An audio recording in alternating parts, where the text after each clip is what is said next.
So let me just ask, are you happy right now? Do you feel secure right now? If not, that's not a money problem, that's a relationship with God problem. Contentment is a present posture issue, not a future acquisition one.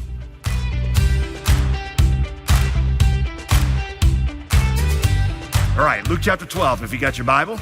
Luke chapter 12, if you have your Bible, we are in week number 2 of a series called In Step, in which we're looking at walking with Jesus in a way that makes our lives secure and eternally significant. Last week, we saw Jesus warn religious people that it is possible for them to look like they are right with God, but be self-deceived. Today, we're gonna see Jesus warn us about the toxic nature of greed, which is, I'm going to show you, an invisible sickness, Jesus says, that afflicts all of us. Luke chapter 12, like many people, I am fascinated by that show, Hoarders. I don't watch it all the time, but when I do catch an episode on, it's like I can't turn away. Anybody else like that? It's just, there's something tragically fascinating about that show. Just about the whole concept. You go into somebody's house and they're up to their eyeballs in broken tennis rackets and gerbil cages and copies of the Encyclopedia Britannica. When they stage an intervention on that show, they almost always bring in, if you've seen it, you know this, they almost always bring in 2 people. The first is an organizer, and the organizer deals with the what, right? Getting rid of all the junk. The second is a psychologist who deals with the why. What is it that makes this person compulsively collect all that stuff? You need both people. You need the organizer and the psychologist, because there's no use dealing with the what if you're not gonna get to the why. They're just going to rinse and repeat. That show, Hoarders, I think demonstrates what we're gonna look at today, and that is that greed is not ultimately about our possessions. Greed is ultimately about the fallen conditions of our hearts. And that's what Jesus is getting at in Luke 12. So let's just take a look at this passage. Luke 12, verse 13. Somebody from the crowd called out to him, "Teacher, tell my brother to divide the inheritance with me." Scholars, by the way, say that this was a very common problem in Jerusalem. Older brothers could manipulate the laws that were on the books and in a way that would allow them to cheat the younger brothers out of upwards, they say, of 2/3 of the family inheritance. It was a system that was just open to abuse and injustice. Jesus' response, verse 14, "Friend," he said to him, "who appointed me a judge or an arbitrator over you?" He then told them, "Watch out and be on guard against all greed, because one's life is not in the abundance of his possessions." And then he told them this parable. Okay, let's stop right there for just a second. Now first, if these opening verses sound familiar to you, it's because we use this story in our flag series to illustrate how Jesus avoided getting entangled in the specifics of earthly justice questions so that he could focus on fulfilling his primary mission, which was preaching repentance, preaching the gospel, and calling people to follow him. But today what we want to do is we want to look at what he actually preached to this younger brother.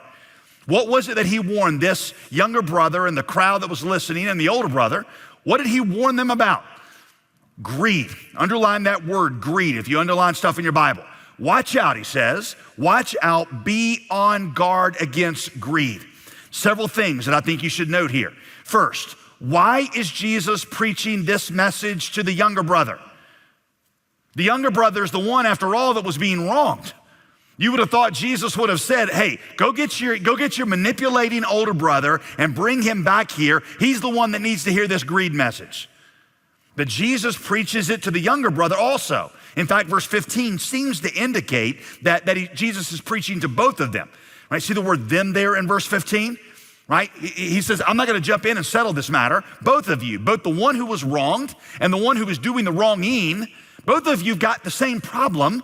Even though one of you is in the right and one of you is in the wrong, both of you got the same inner problem, and that problem is greed." Here's the first thing I want you to write down if you're writing stuff down. It is possible for you to live clean and still be consumed by greed. It is very possible for you to live in just an exemplary way and still be consumed by greed. In fact, look at the way that Jesus words the warning. Watch out. Be on guard against greed. It can sneak up on you and it can take you over without you even knowing it.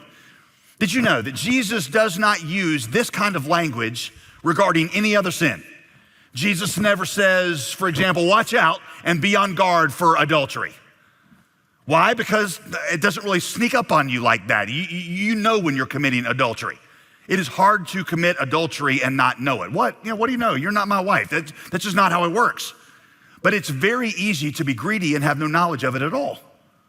All that to say, Jesus' assumption is that all people, both religious and irreligious, both those who are living unjustly and those who are living justly, have a problem with greed. And so I'll say it again. It is possible for you to live clean, to be a good person, to do everything right, and still be consumed by greed, just like this younger brother. Did you know that Jesus warned against the dangers of greed far more often than he warned about the dangers of sex? Greed is a silent, deadly killer. It's a kind of money sickness, and one of the worst symptoms of that sickness is a blindness to your condition. So Jesus is going to go on to tell them a parable. He's going to say, watch out, be on guard against greed, and then he's going to tell them a story that is designed to help you diagnose your money sickness. Before we look at that story, I want to suggest to you that everybody listening to me right now, wherever you are, ought to start with the working hypothesis that you have a problem with greed. I don't think Jesus would have presented it that way to the younger brother who was being wrong. I don't think he would have taught this way if that is not something he wanted us to assume. And let me just say, okay, that as Americans, I think it's just part of the air that we breathe. Let me be very clear, because I know some of us are pretty sensitive about this. I love this country. I love the Protestant work ethic that fuels our success, and I think that we are one of the most generous countries on earth. But one of the curses of being prosperous is that as possessions increase, so does our appetite for more. I want you to consider a handful of things here, okay? Americans make more than 4 times as much as the average person elsewhere outside of America, but we spend 98% of that on ourselves.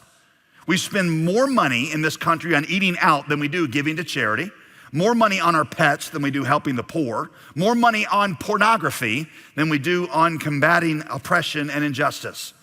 And by the way, that's not just because we're in a tough spot right now. Americans give less to charity today, percentage-wise, than we did in the Great Depression.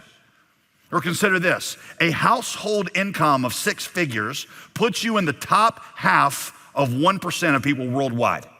Top half of 1%. And yet only only 1/3 of Americans who make 6 figures say they feel like they have enough money to buy what they need. The richest 1/2 of 1% in the richest part of the world feel like they don't have enough. And that translates into an addiction to debt. 71% of all credit card balances in this country have only the minimum monthly payment made every month. They say Americans spend on average $1.26 for every dollar that we earn. We save less than any industrialized nation in the world. Germans save at a rate, they save about 10%. Americans save at a rate of negative 0.5%. All right, so it's not a great situation. And our addiction to possessions distorts everything. Distorts how we look at life. I heard about a guy with a brand new BMW who opened up the car door after he parked it on the road, and as he opens up the car door, get out on the street, a car whizzes by at 35 miles an hour and tears off the door of the car, right? You know, a police officer runs over and this guy's wailing, oh, my BMW, my brand new BMW. And the officer said, man, what's wrong with you? Your left arm got torn off also.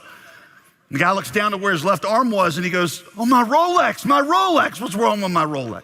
That's not really a true story, but I think it's clear. I think it's clear that like this younger brother, we got a problem with greed. And here's where Jesus diagnoses and prescribes a solution for money sickness. Verse 16, let's pick up there again. A rich man's land, he said, was very productive, and he thought to himself, what should I do since I don't have anywhere to store my crops? I'll do this, he said. I'll tear down my barns and build bigger ones in their place.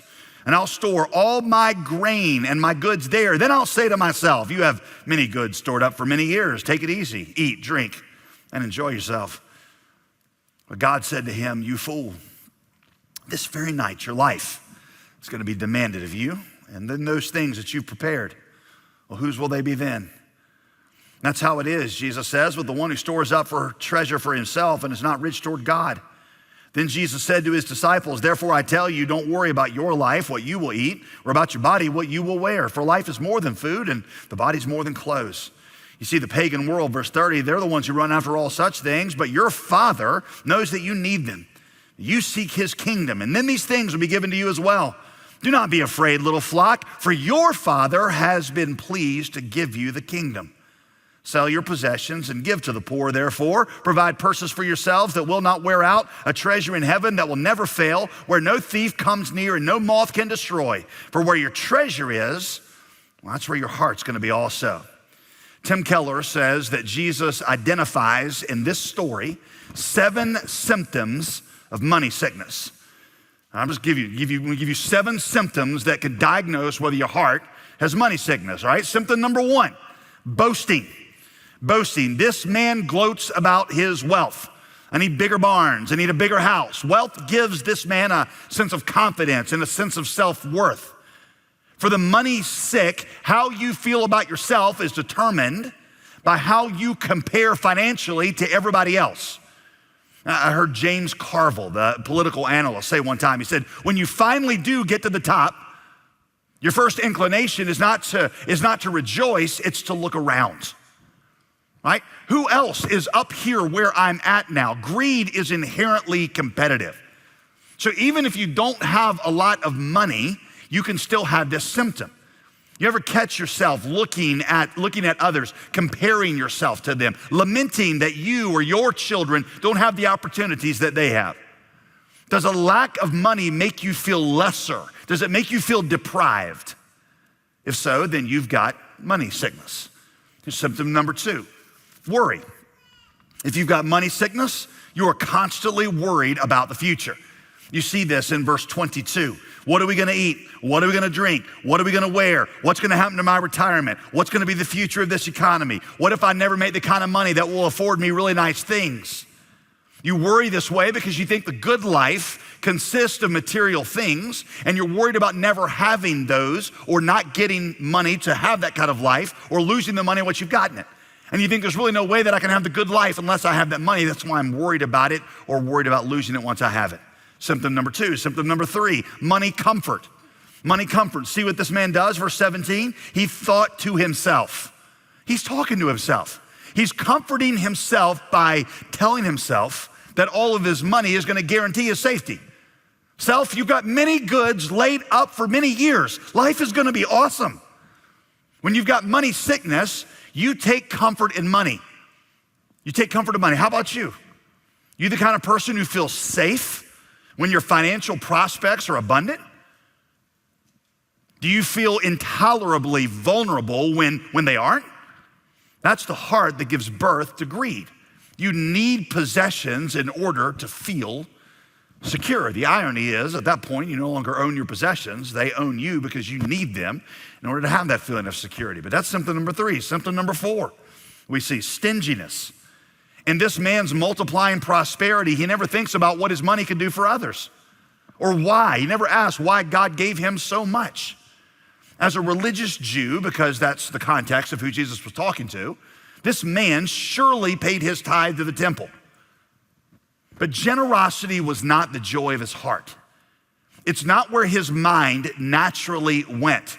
He was most excited about living a life of luxury and ease and building bigger barns. That's why he talked to himself about those things.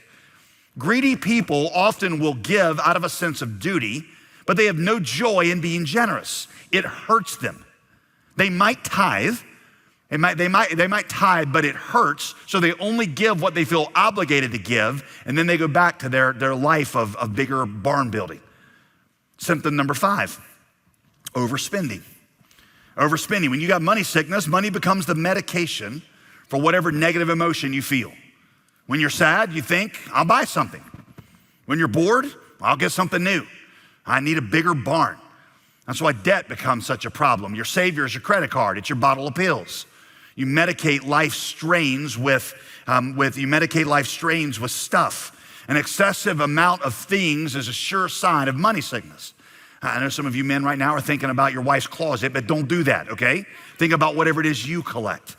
Symptom number 6, can't turn it off. You got this incessant desire to pile up more and more.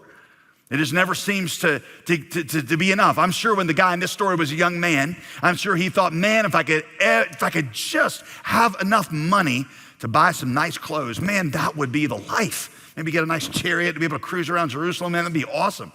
And then he got that and he thought, man, what would it be like one day to own my own farm, have my own workers? And then he gets that and he thinks, well, I could just build a barn and have some excess crops I could sell. Then he gets that. Now here he is needing a bigger barn. A symptom of money sickness is never being satisfied. Enough is always right around the corner. It's just never quite where you are. It's just a little bit ahead of you. When I was thinking about this week, when I was in high school, I wanted a pair of Air Jordans so bad, but they were absurdly expensive. And my parents were like, you want us to pay $70 for a pair of tennis shoes? Are you out of your mind? But I thought, man, if I could just have a pair of Air Jordans and a G-Shock watch, that's what I wanted. And I thought, man, if I could have that light, I would, like, what else is there to want in life? And guess what? I eventually got those things. In fact, I'm wearing both of them right now, right? But when I got those, that ended up giving way to something else. It was almost like a cruel joke. Real satisfaction and real security of soul is always just beyond me. Money sickness is like that. And it's always out there just beyond you. It never lets up. It reminds me of that CEO that was interviewed in Forbes magazine that I often quote. He said, I spent my entire life climbing the ladder of success only to get to the top and find out it was leaning against the wrong building. Symptom number 6 is can't turn it off. Symptom number 7, stockpiling. Money sickness drives you to save excessive amounts, like this man. We're not talking about a wise investment plan. That's biblical. We're talking about saving excessively or failing to be radically generous along the way, right? You feel like you can't do that because money is the entire basis of your security for the future.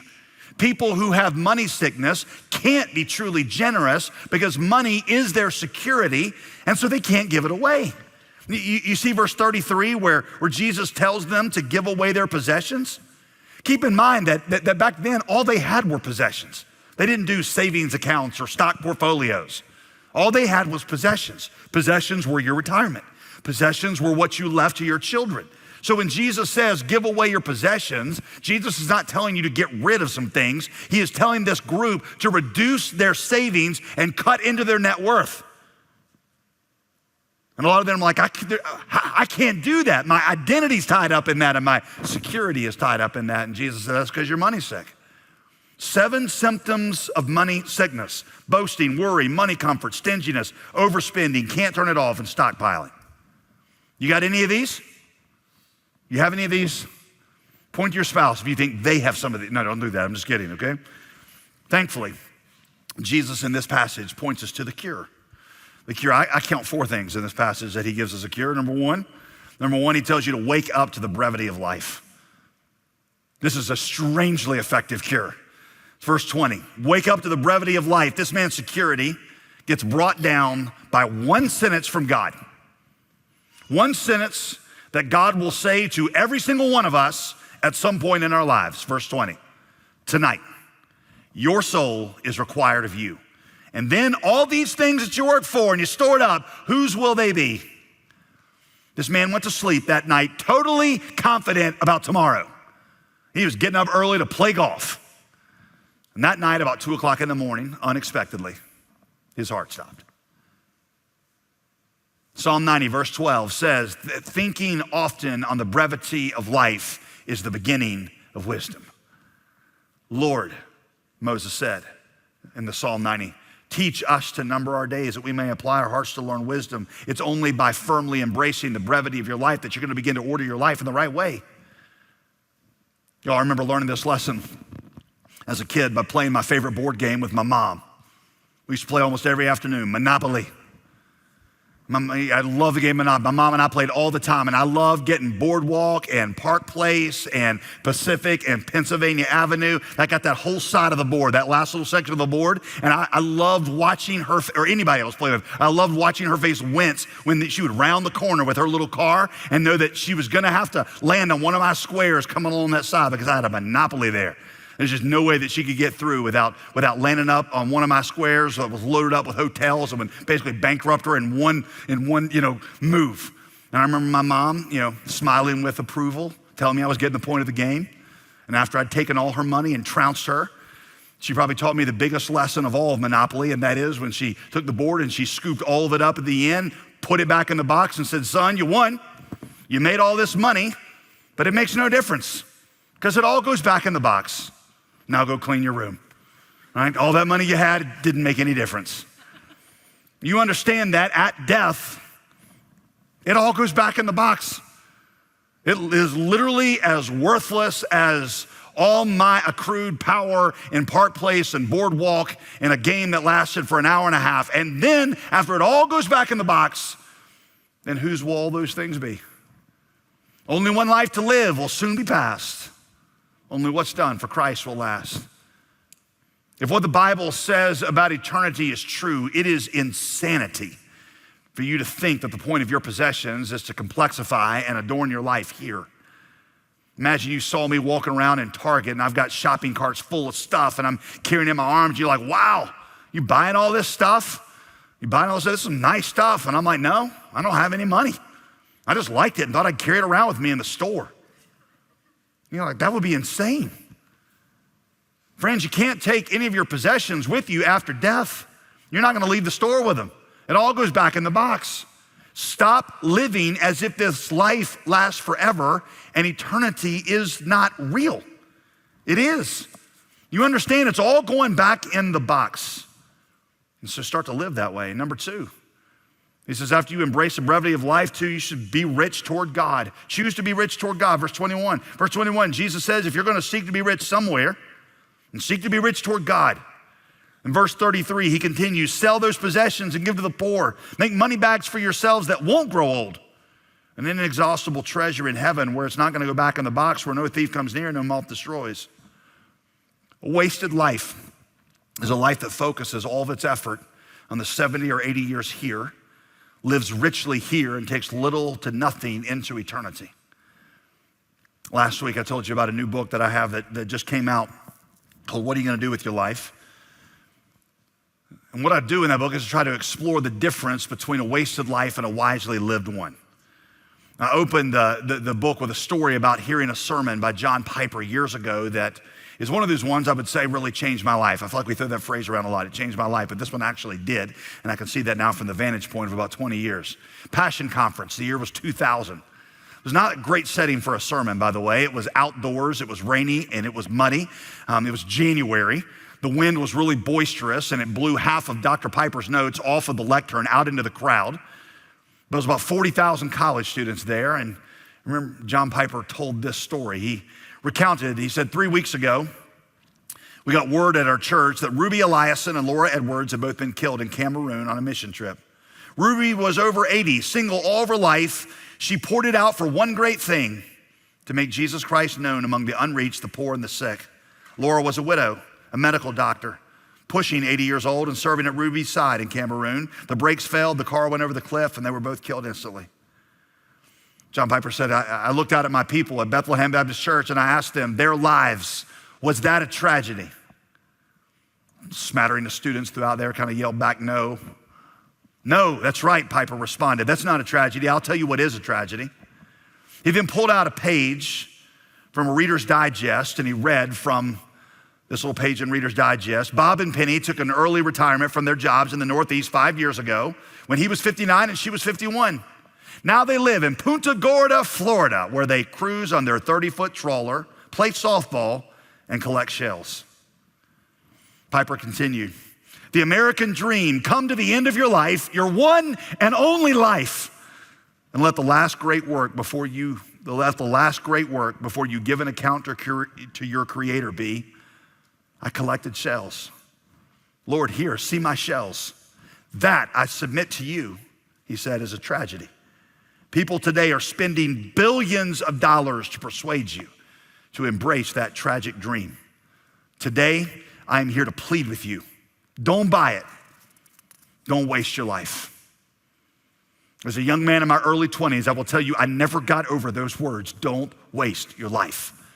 Don't die rich in the world and poor toward God. Some of you need to think about this. Tonight, it could all be over. Would God look at you and say, you fool? You lived clean, and nobody's got anything to say against you, and you were at church every week, but tonight your soul is required of you, and then all those things that you work so hard for, whose are they gonna be now? Only one life to live will soon be past. Only what's done for Christ will last. Number three, Jesus says you need to rethink contentment. Rethink contentment, verse 22.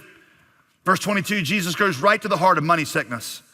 Then Jesus said to his disciples, I tell you, do not worry about your life, what you will eat, or about your body, what you will wear, for life is more than food, and the body is more than clothes. He says, your problem is you think money is the essence of the good life. Jesus then uses two analogies that correspond to money sickness, really in two different personality types. First, verse 24, he says, consider the ravens. They neither have storehouse or barn, yet God feeds them. How much more value are you than the birds? There's some of you that when you get extra money, you like to save it because you worry about a rainy day. And Jesus said, well, think about the birds. The birds don't take care of saving, and God takes care of them. Surely you're more valuable to God than birds are. You're made in God's image and birds aren't. Verse 27, he says, consider the lilies, how they grow. They neither toil nor spin. Yet I tell you, even Solomon in all of his glory was not arrayed like one of these. If God so clothes the grass, which is alive in the field today and tomorrow is thrown into the oven, how much more will he clothe you, O you of little faith? I mean, you last forever. Grass changes every season, right? You're more valuable to God than grass is. He died to save you. He didn't die for grass. You're way better than grass. His point with these analogies is not that we should never save or spend money on clothes. His point is simply that God is a more reliable source for both security for the future and for beauty, significance, and fulfillment in the present than money is. When you think about the future, what gives you a feeling of security? Is it the amount of money that you have? Or is it that you're right with God? If it's money, you'll be very tight-fisted with it, right? If it's God, you'll be free with that money. You'll be open-handed. You'll be ready to be generous whenever God directs, and that's because you're not worried about it, because God is your security, not money. Stop thinking that contentment and happiness are found just around the corner at the next income level. Stop thinking security is at the next benchmark in your portfolio. Both significance and security, Jesus said. Think about the ravens and the lilies. Both of those are best found in the present by being obedient to God. You see verse 31? You should seek his kingdom. And if you do, all these things will be added to you. What are all these things? In context, security and fulfillment and happiness. If you put God first, he'll give you security, he'll give you fulfillment and happiness. Stop thinking they're out there somewhere. They have nothing to do with what you're gonna obtain in the future. Those things are things that you should be able to experience wherever you are. So let me just ask, are you happy right now? Do you feel secure right now? If not, that's not a money problem. That's a relationship with God problem. Contentment is a present posture issue, not a future acquisition one. Number 4, last one, have a radical experience of grace, verse 32. Y'all, verse 32 has become one of my favorite verses. Don't be afraid, little flock, because your Father delights to give you the kingdom. I was always taught by my English professor that you should not mix metaphors. But here, Jesus wonderfully mixes 3. I call them the trifecta of assurance. God is A, the watchful shepherd, intimately aware of where we are and what we're doing. He is B, the almighty king, controlling everything according to his good purposes for our lives. And C, he's a tender father who delights to see us thrive. Can't you trust that if you obey him, he'll take care for you? I mean, didn't he die for you? It is your Father's good pleasure to give you the kingdom. How much did it cost him to give you the kingdom? It wasn't free. Jesus had to purchase it with his blood. And if he provided that for you when you were his enemy, don't you think he'll supply you abundantly now that you are his child? And that'll take your hands off of clinging so tightly. Furthermore, shouldn't an experience with the generosity of Jesus produce generosity in you? What did Jesus do with his stuff? He gave it away to save you. Where would you be had he not? You'd be lost. Shouldn't you also do that for others? So see, the cure for money sickness is to wake up to the brevity of life. It's to be rich toward God, to choose to be rich toward God. It's to rethink contentment and have a radical experience of grace. That's the cure for a heart of greed.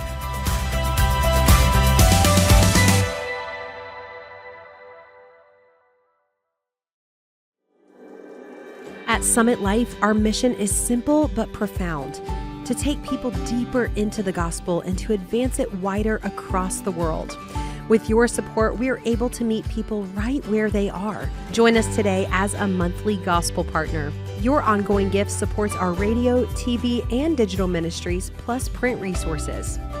As a thank you, we'll send you Pastor JD's signature book, Gospel. This book cuts through religious superficiality, revealing the revolutionary truth of God's acceptance of us in Christ. Become a gospel partner today. Visit jdgreer.com or call 866-335-5220. Together, let's bring God's healing and truth to the world.